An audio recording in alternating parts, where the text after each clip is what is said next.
Olá, meus amigos do canal Resumo Popcorn. Hoje a gente vai falar de um filme que já nasce com uma pergunta incômoda grudada na testa. E se a justiça deixasse de ser humana e passasse a ser uma interface, um cálculo, um sistema que promete neutralidade, mas talvez só esteja escondendo um novo tipo de abuso? Esse é o coração de Justiça Artificial, thriller de ficção científica que coloca Chris Pratt no centro de uma corrida contra o tempo, diante de uma juíza digital que decide vidas com a velocidade com que o nosso mundo consome manchetes, reputações e sentenças. E já fica o convite. Se você gosta de cinema, análise, review sem enrolação e conteúdo que vai além do óbvio, se inscreve agora no canal, ative o sininho e já deixa o like, porque isso ajuda demais o Resumo Popcorn a continuar trazendo vídeos como este. O primeiro mérito de Justiça Artificial está na força da sua premissa. O filme entende muito bem o medo contemporâneo que alimenta a boa ficção científica. Não é mais o futuro distante, metálico e impossível. É o amanhã de manhã. É o avanço tecnológico vestido de conveniência. É a promessa de eficiência vendida como moralidade. Quando o longa imagina um tribunal comandado por IA, ele não está falando apenas de inovação. Ele está falando da nossa obsessão por sistemas que parecem limpos, objetivos, sem erro humano. E é justamente aí que nasce a tensão mais interessante da obra. A neutralidade absoluta pode ser só mais uma fantasia autoritária. A direção aposta numa estética fria, acelerada e muito conectada a telas, dados, interfaces e vigilância. Há um impulso quase claustrofóbico na forma como tudo é montado, como se a própria mise-en-scène quisesse sufocar o protagonista e, por extensão, o espectador. Não é um filme contemplativo. Ele quer operar no estado de urgência, na lógica do tempo real, na sensação de que qualquer segundo perdido significa uma condenação irreversível. Isso funciona bem para segurar a atenção, principalmente no primeiro e no segundo atos, quando o roteiro nos lança dentro das regras desse universo sem pedir licença. Chris Pratt entrega aqui uma atuação menos escorada no carisma relaxado que muita gente associa a ele. O personagem exige desespero, confusão e uma energia de homem encurralado. Nem sempre a interpretação alcança toda a profundidade emocional que o material poderia pedir, mas há sinceridade suficiente para sustentar o drama. Rebecca Ferguson, por outro lado, traz à juíza virtual uma presença elegante, severa e quase espetral. Ela não precisa fazer muito para parecer ameaçadora, basta existir como símbolo de uma racionalidade sem calor humano.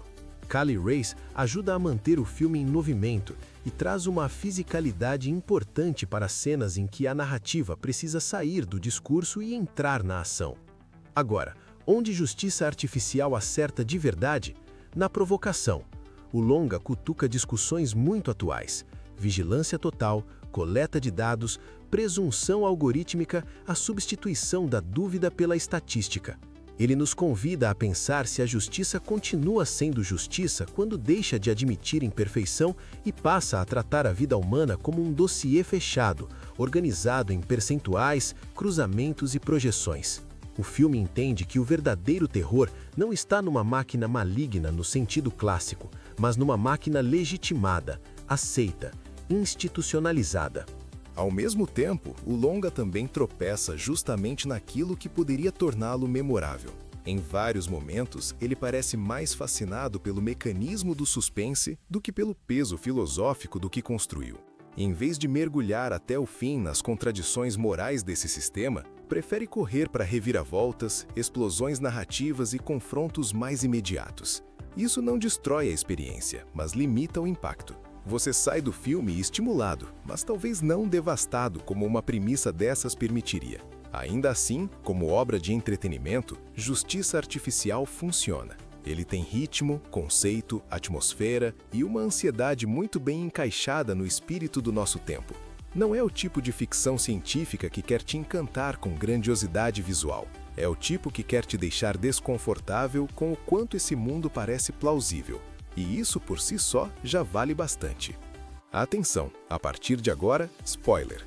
O que mais chama a atenção em Justiça Artificial é a decisão de transformar a investigação numa espécie de autópsia moral em tempo real. O protagonista não está apenas tentando provar inocência, ele está tentando sobreviver a um sistema que já parece desenhado para concluir antes de escutar. E isso é brilhante como ideia, porque o filme inverte a velha fantasia da tecnologia salvadora. Aqui, quanto mais sofisticado o sistema, menos espaço sobra para a humanidade, contexto e contradição. A revelação de Chris não matou Nicole muda completamente o eixo emocional da história. O verdadeiro responsável é Rob Nelson, que surge como alguém próximo e ao mesmo tempo como a encarnação do ressentimento acumulado contra o próprio sistema Mercy. O filme usa essa virada para dizer algo muito importante. O problema não é só a IA errar sozinha, mas a facilidade com que estruturas humanas manipulam a tecnologia, alimentam o algoritmo e usam a aparência de objetividade como escudo moral.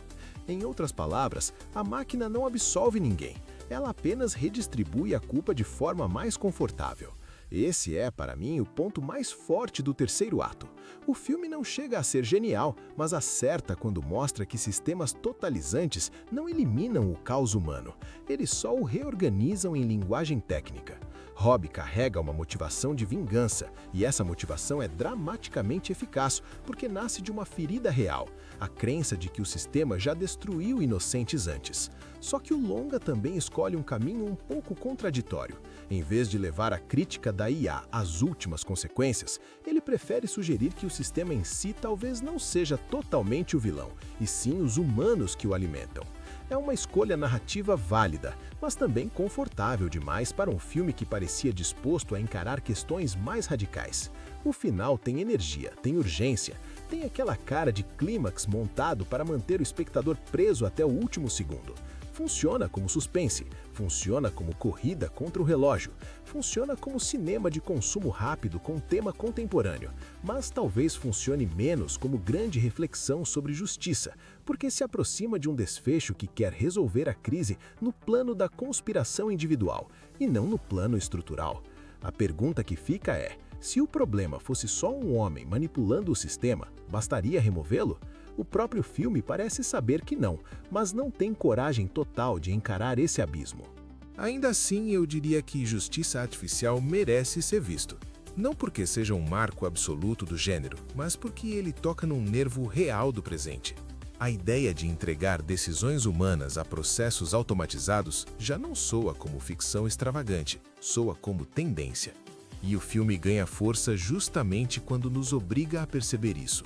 Mesmo com roteiro irregular, algumas simplificações e um fechamento menos profundo do que promete, ele tem assunto, tem pulsação e tem aquele desconforto moderno que rende conversa depois dos créditos. Minha nota é: um filme interessante, tenso, atual, com conceito forte e execução irregular. Não é uma obra-prima, mas também está longe de ser descartável. Para quem gosta de thrillers tecnológicos com dilemas morais, vale a sessão. Para quem esperava uma dissecação brilhante e definitiva sobre IA e justiça, talvez falte coragem, mas para um vídeo de análise e review, ele entrega material de sobra. E se você curtiu essa análise, se inscreve no Resumo Popcorn, deixa o like e comenta aqui embaixo. Você confiaria sua vida a um julgamento feito por inteligência artificial? Na tela final eu vou deixar outro vídeo sobre ficção científica recente e também uma review de suspense que mexe com tecnologia e paranoia. Clica em um deles, porque eu te encontro no próximo vídeo. Tchau!